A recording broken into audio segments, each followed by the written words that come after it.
사도행전 9장 11절부터 19절까지 말씀 다 같이 자리에서 일어서셔서 함께 봉독하도록 하겠습니다. 11절부터 함께 봉독합니다. 시작. 주께서 이르시되 일어나 직가라 하는 거리로 가서 유다의 집에서 다섯 사람 사울이라 하는 사람을 찾으라.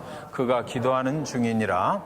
그가 아나니아라 하는 사람이 들어와서 자기에게 안수하여 다시 보게 하는 것을 보았느니라 하시거늘 아나니아가 대답하되 주여 이 사람에 대하여 내가 여러 사람에게 듣사온즉 그가 예루살렘에서 주의 성도에게 적지 않은 해를 끼쳤다 하더니 여기서도 주의 이름을 부르는 모든 사람을 결박할 고난을 대제사장들에게서 받았나이다 하거늘 주께서 이르시되 가라 이 사람은 내 이름을 이방인과 임금들과 이스라엘 자손에게 전하기 위하여 택한 나의 그릇이라. 그가 내 이름을 위하여 얼마나 고난을 받아야 할 것을 내가 그에게 보이리라 하시니 아나니아가 떠나 그 집에 들어가서 그에게 안수하여 이르되 형제 사울아 주 곧 네가 오는 길에서 나타나셨던 예수께서 나를 보내어 너로 다시 보게 하시고 성령으로 충만하게 하신다 하니 즉시 사울의 눈에서 비늘 같은 것이 벗어져 다시 보게 된지라. 일어나 침례를 받고 음식을 먹음에 강건하여 지니라. 사울이 다메섹에 있는 제자들과 함께 며칠 있을새. 앉아주시기 바랍니다. 오늘 새벽에 개를 데리고 공원에 나갔는데 공원을 쭉 걷다 보니까 한 여인네들이 같이 뛰는 것입니다.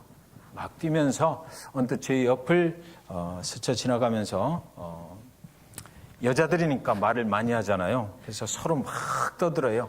그러면서 지나가는데 뭐라고 그러냐면 제 귀에 들어온 소리 한마디 I just don't understand. 그러니까 또 옆 사람이 또 이야기를 합니다. Yeah, I just don't understand why they are doing like that. 세상은 이해할 수 없는 일투성입니다. 여러분, 지난 주간 동안에 플로리다 마이애미 인근의 한 하이스쿨에서 일어났던 총기 사건, 17명의 어린 영혼들을 앗아가버린 그 사건을 우리가 인간의 말로 어떻게 무슨 이유 때문에 그랬다라고 표현할 수가 있겠습니까? 이 죽음 앞에서 우리가 할 수 있는 일은 과연 무엇일까요? 왜 그런 일이 일어났는지를 아는 이가 이 세상에 누군가가 있을까요? 그 일이 퇴학당한 어떤 한 학생에 의해서 저질러진 일인데 이 사건을 세상 사람들은 이해할 수가 있겠느냐고요. We just don't understand. 인간이 아무리 현명하고 지혜롭다 하더라도 이 세상에는 수없이 많은 일들이 우리가 이해할 수 없는 그런 사건으로 계속해서 일어나고 있는 것입니다. 그때 우리가 할 수 있는 일은 무엇입니까? 이 세상의 역사를 창조 때부터 이어가고 있고 오늘 우리의 삶을 인도해 가고 계신 그 하나님께 기도하는 수밖에, 그분만이 알고 계실 것이기 때문에 우리는 그 길밖에는 다른 어떤 길도 다른 어떤 솔루션도 가지고 있질 못한 것입니다. 제가 존경하고 있는 목사님 중에 베델교회의 손인식 목사님, 지금은 은퇴하셨는데 그분께서 제가 전에 섬기던 교회 그 지역의 연합집회에 강사로 오셔서 설교를 시작하시는데 이런 말씀을 하시더라고요. 저는 죽을 수밖에 없는 죄인이었습니다. 그래서 가만히 그 간증을 들어보니까 무슨 말씀이냐면 저희가 유학을 와서 너무 힘들었을 때, 너무 스트레스를 많이 받을 때 아침에 교회를 가느라고 자기 아내가 신실한 믿음의 사람이어서 차에 자기 가족을 태우고 고속도로를 달려서 교회를 가는데 자기가 너무 교회에 가기 싫었다라는 것이에요.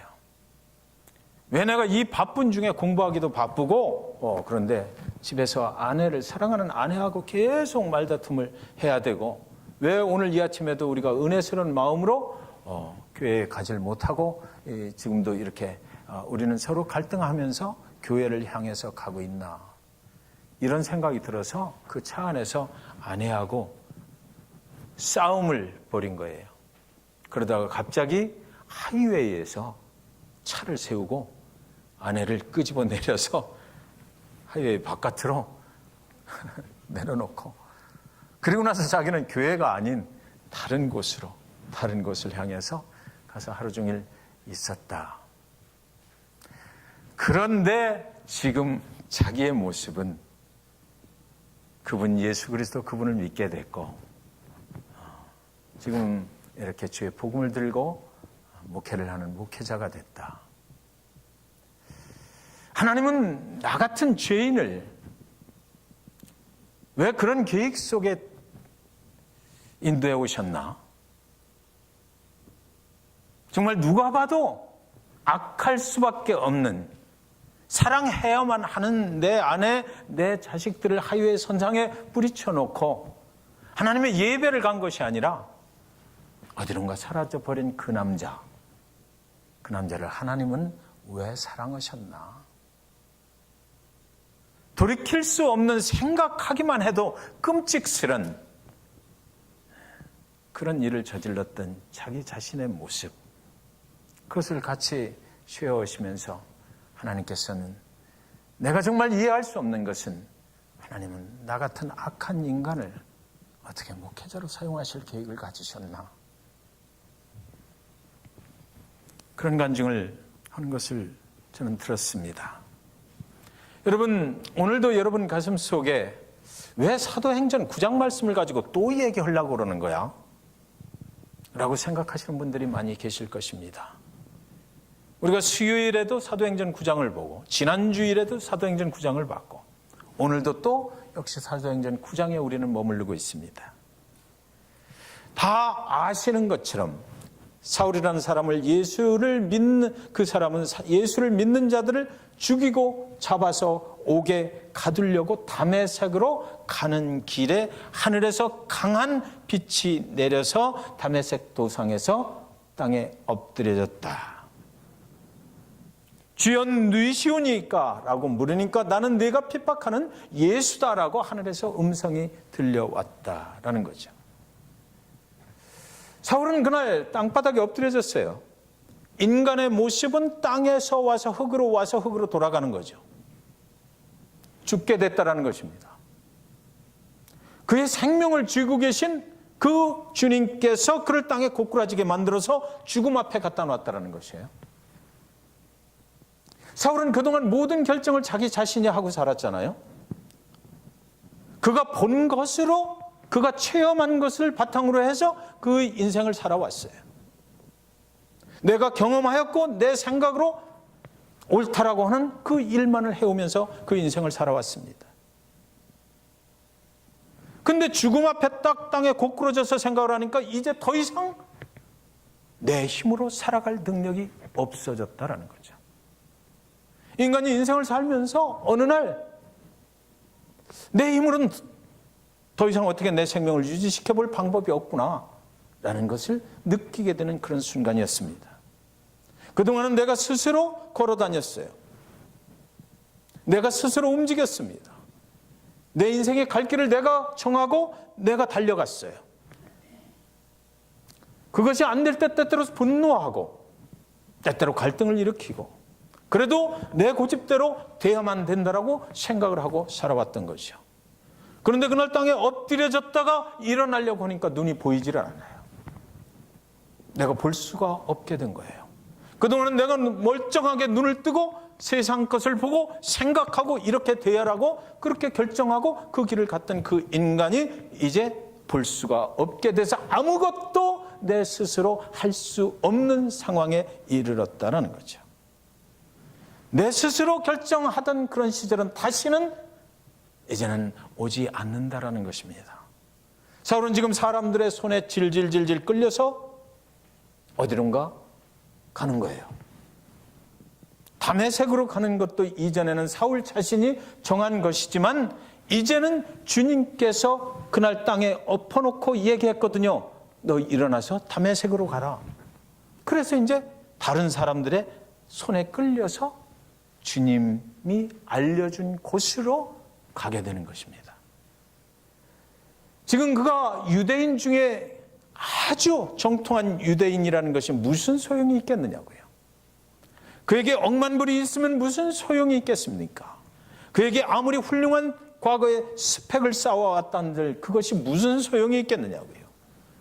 다른 사람들에 의해서 질질질 끌려가야 만드는 사울의 모습 속에서 사내들인 공회 속에서 아주 잘 나가는 훌륭한 지도자가 될 뻔했다는 것이 과연 무슨 소용이 있겠느냐는 말입니다. 가말리엘 문해생 중에서도 가장 똑똑하다는 것이 지금 그의 인생에 무슨 영향력을 미칠 수가 있겠느냐고요. 장래가 아주 촉망되는 젊은 청년이었다라는 것이 이 순간에 그의 인생에 무슨 소용이 있겠습니까?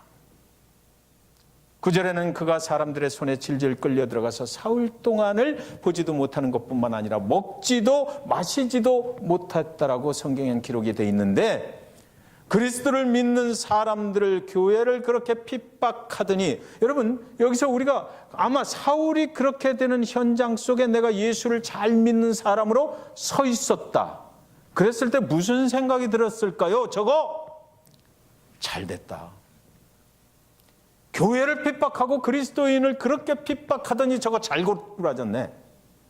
저 인생이 이제 끝났어. 하나님을 그렇게 대적하더니, 예수 그리스도를 그렇게 대적하더니 저 인생 정말 잘 고꾸라졌네 라고 생각하지 않았을까요? 한마디로 잘 나가던 한 인간의 과거가 몽땅 죽음 앞에 서게 되었다는 것이죠. 세상 사람들이 볼 때는 그 인생 끝났다라는 것이에요. 아무 소망이 없다라는 것이에요. 그런데 성경은 여러분, 그렇게 고꾸라져야만 마땅하고 하나님을 대적하고 예수 그리스도를 대적하던 그 사울의 인생이 거기서 그냥 흙으로 돌아갔다라고 그렇게 적혀 있지 않다라는 것입니다. 9장 6절에 보니까 너는 일어나 시내로 들어가라. 네가 행할 것을 네게 이를 자가 있느니라 하시니, 여기 아주 기가 막힌 이해할 수 없는 한 장면이 이 순간 펼쳐지는 것입니다. 그렇게 죽어도 마땅한 그 사울의 인생에게 주님께서 말씀하시기를 너는 일어나라. 일어나서 이제 네가 가던 그 다메섹의 시내로 들어가라. 네가 행할 것을 네게 이를 자가 있느니라. 인생의 길을 가다가 주님 앞에 고꾸라진 한 인간의 삶을 이제 어떻게 앞으로 살아야 되는지, 과거와 미래를 완전하게 분리시켜서 새로운 사람을 만들고자 하는 주님께서 말씀하시기를 거기 들어가면 네가 앞으로 어떻게 살아야 되는지를 가르쳐줄 한 사람을 만나게 될 것이다. 과거와 미래가 그 다메섹 도상에서 완전하게 바뀌어버리는 한 인간의 구원의 역사를 지금 사도행전 9장에서 우리는 만나고 있다는 것입니다.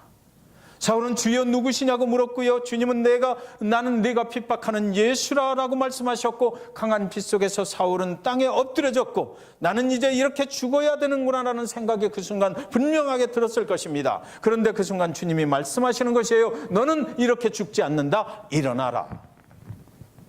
그리고 다메섹으로 가라. 거기 가면 앞으로 네가 새로운 삶을 살게 될, 그것을 너에게 전해줄 그 사람을 만나게 될 것이다. 그래서 사울이 일어나죠. 앞이 보이지를 않아요. 어디가 동이고 어디가 남인지, 어디가 서인지, 어디로 가야 다메섹 시내로 들어갈 수 있는지 전혀 알 수가 없게 되었다는 것이에요. 성경에는 기록이 없지만 여러분, 일어서는 사울을 같이 가던 병사들이 분명히 부축해 주었을 것입니다. 성경 기록에는 없지만 사울이 엉금엉금 기어 일어나고 병사들이 그를 부축할 때에 사울은 병사들에게 나를 다메섹 시내로 데리고 가달라고 말했을 것이에요. 왜 그러냐면 같이 가던 9장 7절에 보면 같이 가던 사람들은 소리만 듣고 아무도 보지 못하여 말을 못하고 서 있더라, 이렇게 돼 있거든요.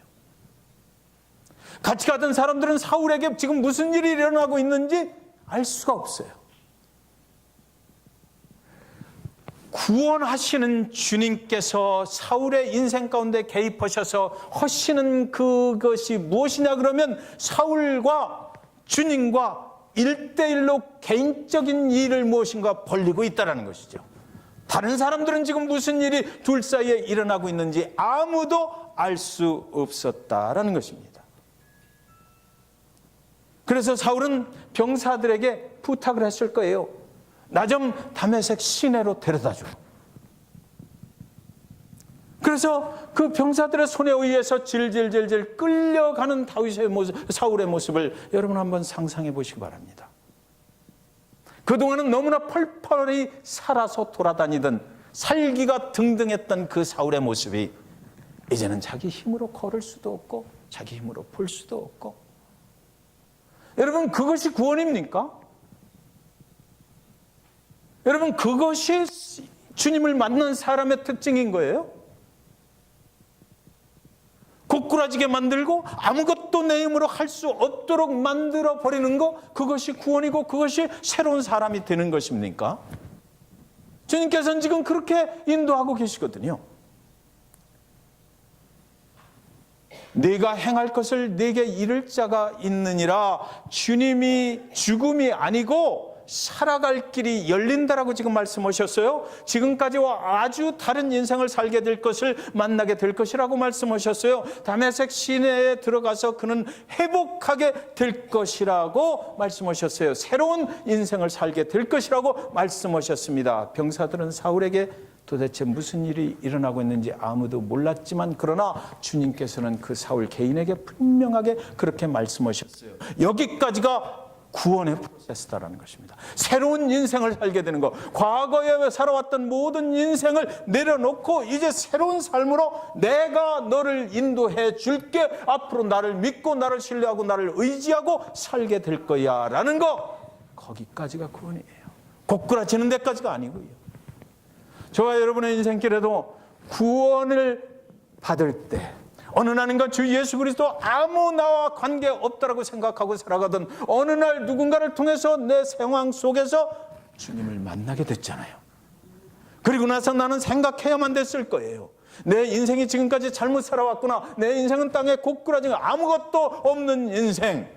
내 고집대로 살려 했고 내 뜻대로 살려 했던 그 인생 주님께서 잡으시고 나에게 생각할 수 있는 기회를 주시고, 내가 지금까지 잘못 살아왔고 내가 온전히 의지하고 살아가야 될 분은 주 예수 그리스도, 그분밖에는 없고 영원한 생명의 길로 가는 것은 이 길밖에는 없는데 내가 여지껏 헛 살아왔구나라고 생각하게 하셨고, 그리고 나서 그 주님의 이름으로 다시 기도하고 일어서서 주님만 믿고 가겠습니다라고 내 눈을 들어서 이제 내 눈만 떠주시면 주님의 영광을 보면서 살아가겠습니다, 주님께만 의지하고 살아가겠습니다라고 주님 앞에 결단하고 살아가는 그런 저와 여러분 그리스도인이, 구원받은 그리스도인이 됐다라는 것이죠. 예. 사울에게 오늘 그런 일이 일어나고 있는 것입니다. 다른 사람들은 아무도 그것을 알 수가 없어. 제 인생에 어떤 일이 일어나서 예수 그리스도를 믿게 돼 있는지 그 상황을 우리는 간증을 통해서 나누지만 그때 그 순간 다른 사람들은 알 수가 없어. 어느 날 보니까 제가 변했네. 구원은 주님과 우리 사이에 개인적으로 일어나는 일이기 때문에 그래요. 잭슨빌 중앙침례교회에 오신 모든 분들이 다 한목에 같이 구원받는 어떤 날이 절대로 생기지 않는다는 것이죠. 내 삶 속에 어느 날인가 개인적으로 주님이 찾아오셔서 주님을 만나게 되는 것, 그것이 바로 구원이에요. 사도행전 20장 24절에 내가 달려갈 길과 주 예수께 받은 사명 곧 하나님의 은혜의 복음을 증언하는 일을 마치려 하면은 나의 생명조차 조금도 귀한 것으로 여기지 아니하노라. 사도 바울의 고백이죠. 이제 사울이라는 이름이 사도 바울로 바뀌면서 사도 바울의 이 고백은 오늘 여기 이 다메섹부터 시작이 됐다는 것입니다. 네. 여기서 시작이 된 거예요. 그 인생이 바뀌는 순간 구원이라는 그 프로세스를 주님과 함께 만들어가는 그때에 이런 사명이 그에게 생겼다는 것입니다. 그의 남은 인생 달려갈 길이 그날 바뀌어졌다는 것이에요. 예수 그리스도 그분을 만나고 내 인생이 그동안은 이렇게 살아왔는데 그분이 나의 인생을 고꾸라뜨리는 순간에 내 생명의 주인이 바로 주님이시라는 것을 알게 됐고, 주님께서 나를 위해서 어떤 일을 하셨다라는 걸, 이 세상에 오셔서 나 같은 죄인을 위해서 손인식 목사님 고백처럼 나 같은 죄인을 위해서 새로운 사명의 길로 가게 하시는 그 주님을 내가 이제는 내 생명을 다 바쳐서 살아야만 되겠다라고 그렇게 결단했던 사도 바울의 고백이 바로 20장 24절의 고백인 것입니다. 우리는 구원을 받게 되면 우리는 새로운 길을 가게 되고 새로운 생명에 있는 길을 가게 되고 새로운 사명을 받아서 살아가게 되는 거예요. 저와 여러분이 지금 잭슨빌 중앙침례교회 한 성도로서, 구원받은 성도로서 살아갈 때 우리 마음속에 하나님께서 우리의 양심을 통해서 성령의 인도함을 통해서 기도할 때 계속해서 주시는 그 사명이 있다는 것입니다. 여러분, 우리는 서로가 서로에게 주신 그 사명을 잘 알 수는 없지만 한 사람 한 사람에게 다 다른 사명의 길로 하나님의 영광을 위해서 그 생명 다 바쳐서 해도 너끈히 그 은혜를 갚을 수 없는 그런 귀한 은혜를 우리는 입어서 그 사명의 길로 가고 있다는 것이죠. 네. 남은 인생이 살아가야 될 길을 알려주셨다. 구원은 그냥 내가 이 세상에서 구원을 받고 그냥 그렇게 저렇게 그냥 조금 다른 모습으로 살다가 내가 죽고 나면 영원한 천국에 가는 것, 그것이 끝이 아니라 이 땅에서 살아가는 동안 나를 구원해 주신 그 예수 그리스도를 위해서 무엇을 해야 될지 그 사명을 분명하게 주셔서 그 사명의 길로 인도해 가고 계시다는 것이에요. 그가 정말 생명을 걸고 하고자 하는 일이 그날 다메섹 도상에서 주님과 사울 사이에 일어난 사건 때문에 그의 인생은 완전하게 바뀌어버리는 거죠. 그 사울에게 다메섹 도상에서 일어난 일을 우리는 사울의 구원이요 사울의 회심이라고 부르는 것입니다. 여러분, 우리가 찬양을 드렸잖아요. 눈을 들어 영광의 주를 보라.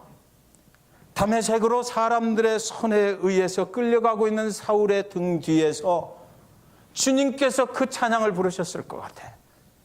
사울아, 이제는 눈을 들어 영광의 주를 보라. 소리 높여 주를 찬양하라. 주님께서 질질질질 끌려가고 있는 그 사울의 뒤에 서서 그 사울에게 그 찬양을 불러줬을 것만 같아요.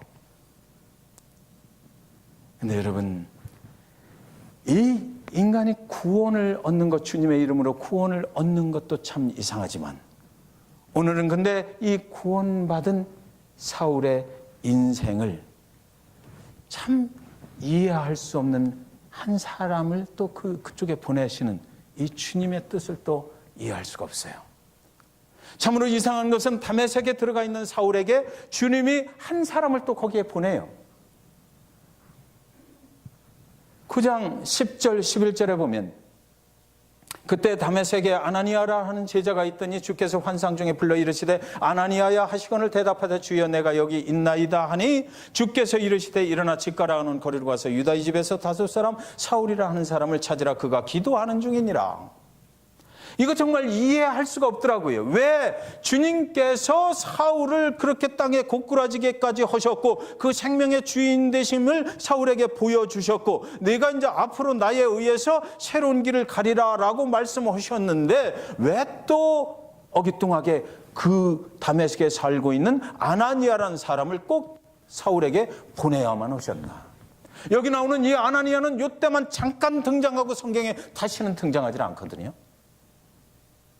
아니, 주님께서 인간의 생명을 쥐고 계신 분인데 그렇다면은 지금부터 사울의 인생을 잡으셨으니까 마음대로 하시면 돼. 눈을 뜨게 하는 것도 주님이 하실 수 있고 새로운 사명을 주시는 것도 주님이 하실 수 있고 가서 죽이든지 살리든지 주님께서 하시면 될 텐데 왜 어기뚱하게 그동안 한 번도 들어본 적이 없는 그 다메섹에 살고 있는 한 사람 아나니아라는 사람을 글로 보내려고 하셨을까?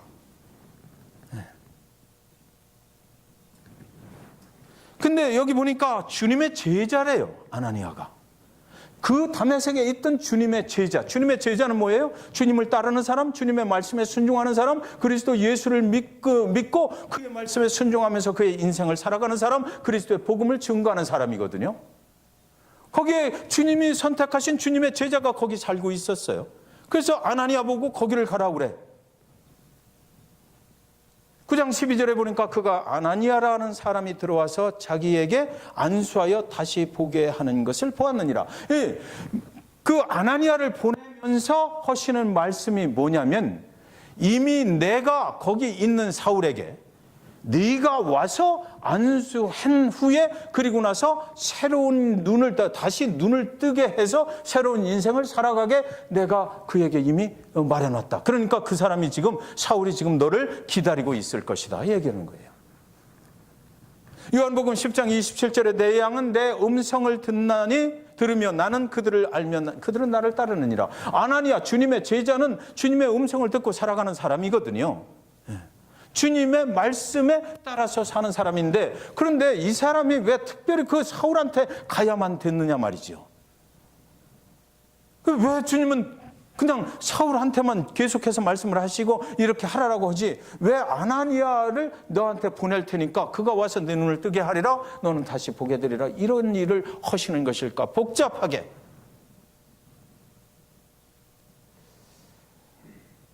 아나니아는 그때 이렇게 대답해요. 9장 13절 14절에 보면, 13절 14절에 아나니아가 대답하되 주여, 이 사람에 대해 내가 여러 사람에게 듣사온즉 그가 예루살렘에서 주의 성도에게 적지 않은 해를 끼쳤다 하더니 여기서도 주의 이름을 부르는 모든 사람을 결박할 고난을 대제사장들에게서 받았나이다 하거늘. 자, 여기 아나니아는 주의 제자예요. 저와 여러분처럼 주님을 믿는 사람들이거든요. 아나니아는 그 다메섹이라는 곳에서 아주 그 핍박이 심하던 시절에 그리스도의 증인되었고 그리스도를 증거하려고 힘쓰고 애쓰던 사람이고 그리스도만 믿고 자기 인생을 다 맡겨버린 사람이에요. 그것이 주를 따르는 주의 제자의 그 삶이거든요. 그랬는데 이 사람이 지금 하는 소리를 들으니까 아나니아가 대답하되 주여, 이 사람에 대하여 내가 여러 사람에게 듣사온즉, 지금 뭐라고 그러냐면, 주님, 내가 아무리 지금까지는 주님을 믿고 살아왔지만 주님이 하시는 이 명령에 나 순종할 수 없어요라는 거예요. 그 사람은 절대로 안 됩니다라는 거죠. 그 사람이 얼마나 악한지 주님 아시잖아요. 그 사람이 어떻게 했는지를 주님 다 알고 계시잖아요. 우리의 동료 스데반을 그 사람이 돌로 쳐 죽인 주동자입니다. 그거 다 아시잖아요. 왜 그 사람한테 나를 보내는 거예요? 나 두렵고 떨리고 난 죽어도 안 돼. 그 사람은 절대로 우리 교회에 들어오면 안 돼. 과거에 그가 살아갔던 모습을 주님이 다 알고 계시면서 왜 나를, 하필이면 나를 거기 보내서 그 사람을 안수하고 새로운 삶으로 살게 되느라고 눈을 뜨게 해놓으라는 것입니다. 그것입니까? 그 사람이 눈을 다시 뜨게 되면 어쩌면 나를 죽일 수도 있는데. 그렇잖아요. 그래서 14절에 보면 뭐라고 그러냐면, 중간에 보면 이렇게 돼 있어요. 여기서도 주의 이름을 부르는 모든 사람을 결박할 고난을 대제사장들 받았네. 여기서도 예루살렘에서만 그런 것이 아니라 내가 살고 있는, 내가 믿음 생활을 하고 있는, 내가 섬기고 있는 내 교회, 내 가정, 내 삶의 터전, 그가 나타나면 그도 분명히 나를 죽일 것인데, 주님, 내 삶을 망가뜨리지 마세요. 나 그거 할 수 없어요. 아무리 주님의 뜻이지만 내가 그거는 할 수 없습니다. 세상 모든 사람들이 다 아는 사실, 저 악한 인간, 그 사람을 주님께서 구원하신다고요? 그 사람을 주님이 쓰시겠다고요? 주님 마음대로 하세요. 그건 난 몰라. 그러나 절대로 내가 살아가고 있는 이 삶의 터전 속에 그 사람을 집어넣지 마세요. 나하고 그 사람하고 엉키기는 정말 싫어요. 나 할 수 없어요 라는 것이. 이 말씀을 가만히 묵상하면서 이건 나한테 하는 소리인가?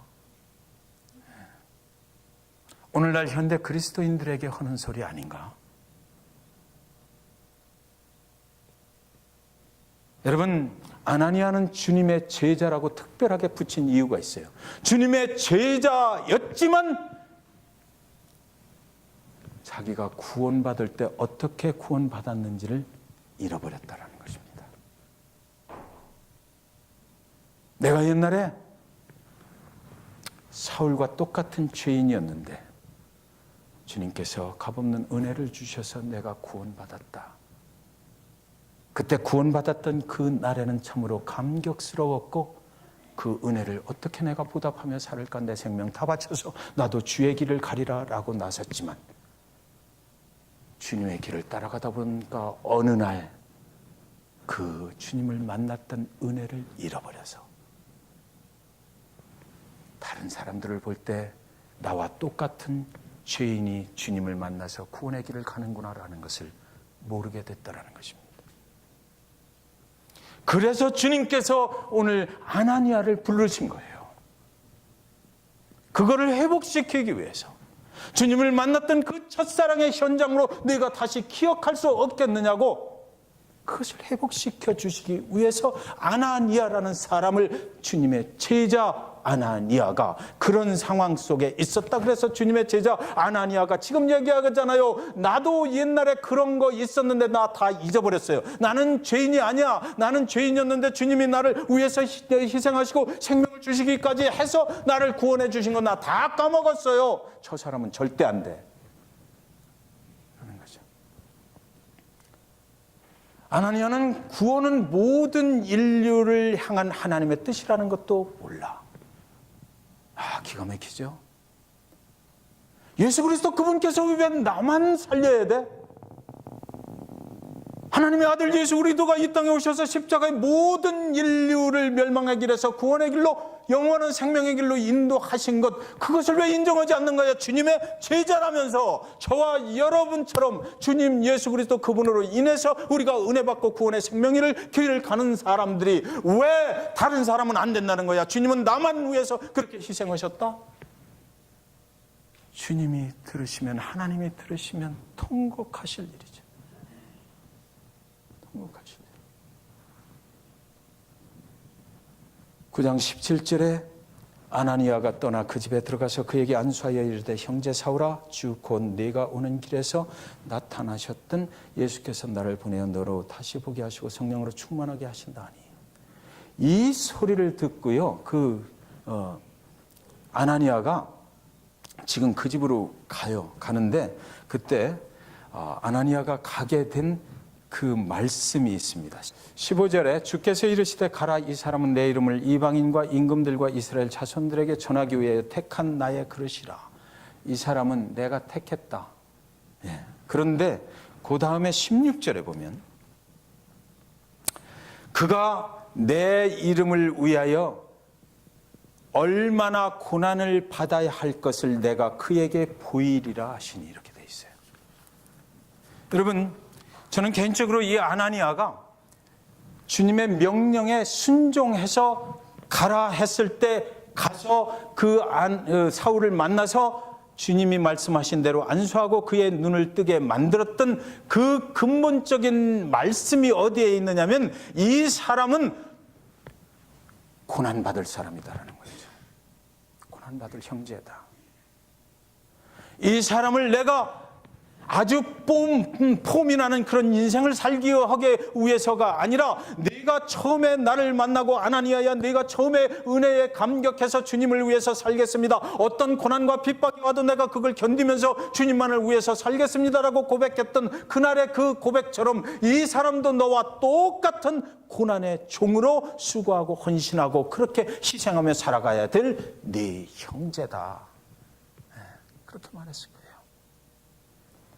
그래서 아나니아가 이제 곧장 달려가는 것입니다. 그리고 나서 그에게 가자마자 부르길 뭐라고 불러요? 형제 사울아. 형제 사울아. 여러분, 우리가 특별히 우리 침례교단에서는 우리 성도님들 서로를 형제와 자매라고 불러요.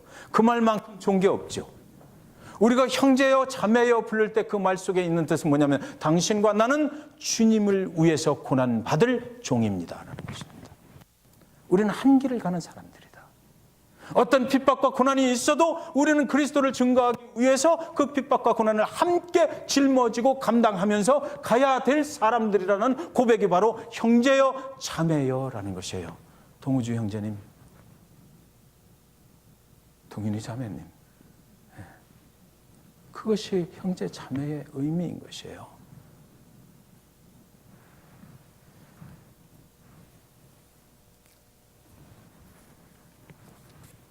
아나니아가 일어나서 죽어도 만나기 싫던 그 사람, 두렵고 떨리던 그 사울에게로 가는 거예요.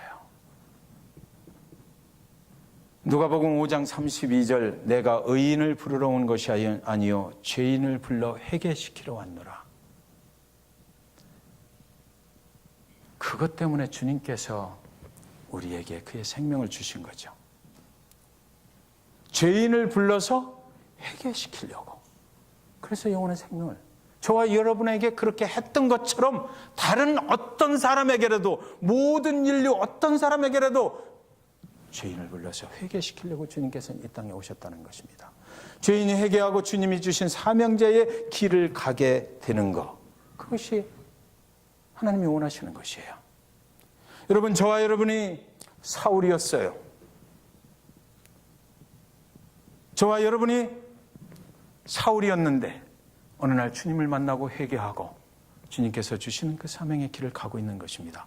우리가 그것을 잊어버리면 우리도 오늘 본문에 나오는 아나니아처럼 다시 한번 주님께서 우리를 불러서 그것을 상기시켜 주시고 다시 회복되게 하실 것이에요. 우리가 어디로 가든지 어떤 사람들을 만나든지 그 가운데서 주님이 먼저 우리 자신을 보게 하셔요. 우리 자신을 먼저 보게 하시고 우리를 구원해 주신 그 주님의 은혜로 다시 다른 사람들을 볼 수 있도록 만들어 주시는 거죠. 사랑하는 여러분, 이 땅에 아직도 예수 그리스도를 모르는 자들이 얼마나 많이 있습니까? 이 땅에 예수 그리스도를 믿고 구원받은 자들이 얼마나 많이 있습니까? 그런데도 왜 이 땅에는 아직도 구원을 못 받고 살아가는 그 사람들이 많이 있을까요? 오늘 저와 여러분에게 너희는 아나니아가 아니냐라고 묻고 계셔요. 내가 주님으로 인해서 은혜 받고 구원받았던 그 사실을 너는 잊어버리고 오늘도 그 사람은 안 됩니다. 그 사람은 절대로 안 됩니다. 그 사람 우리 교회에 들어와서는 절대로 안 돼요라고 말하고 있지 않느냐라는 것이죠. 그때 주님께서 말씀하시는 것은 무엇입니까? 네가 구원받은 그때를 생각해봐라라는 것이죠. 똑같은 사람아 라는 것이에요.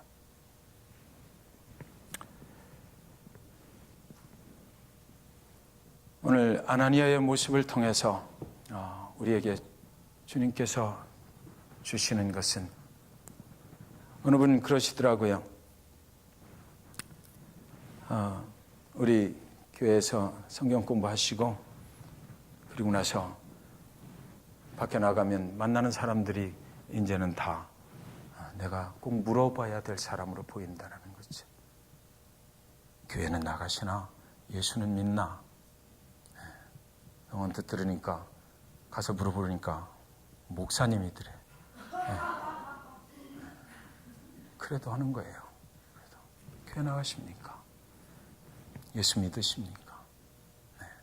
내 은혜가 내 안에 사무칠 때 그게 일어나는 거죠. 그 은혜가 없이는 우리는 할 수가 없어요. 그래서 저는 믿습니다. 오늘 이 사도행전 9장 속에 아나니아라는 사람을 주님의 제자라고 표현하신 분이 주님이시고, 그래서 그 아나니아의 모습 속에서 잃어버렸던 너의 주님을 향한 첫사랑을 오늘 회복해야 되지 않겠느냐. 그래서 어디 가시든지 잭슨빌 중앙침례교회 성도님들은 정말로 밖에서 아직도 예수 믿지 않는 그런 영혼들을 보시면 언제든지 가서 정말 물어볼 수 있어야 돼요. 예수 믿으십니까? 구원 받으셨습니까? 기도하시겠습니다.